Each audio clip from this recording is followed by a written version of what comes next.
Pavlov's aim was to discover what caused saliva to flow. He rerouted the salivary ducts to the outside of his dog's cheek so that he could collect and measure the spittle. Perhaps he thought the production of saliva might be the result of a fixed nervous reflex, like a knee jerk. 5 минут 42,5 секунды. After taking many measurements of spittle, he confirmed that the dogs drooled automatically when their tongues touched food.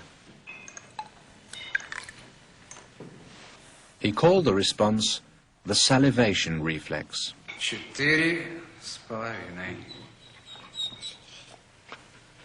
Хорошая собачка. Я предлагаю поменять собаку. But his work started to run into trouble. As his dogs became familiar with the experimental routine, they started to fill their cheek tubes before Pavlov had a chance to stimulate their tongues. The dogs were learning to anticipate food. Pavlov tried a new technique. He erected screens so that the dogs couldn't see what was going on. Before passing meat through the hatch, he introduced a stimulus that was totally unrelated to feeding. A ticking metronome.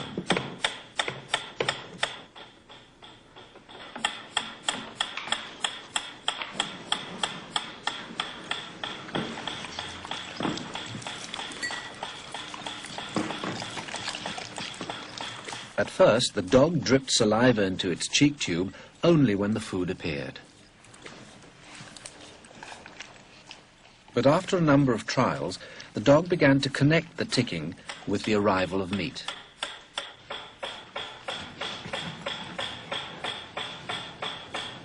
Soon, the sound alone made the dog drool. Eventually, the dog salivated as much to the ticking itself as it did originally to the presentation of food. Полная. Идите сюда. Что я говорил? He called this new response the conditioned reflex. Собака.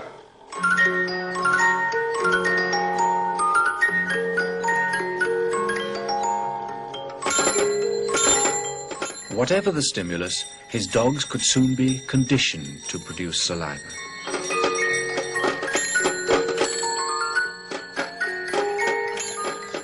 Pavlov believed that he had discovered how animals learned, even in the wild.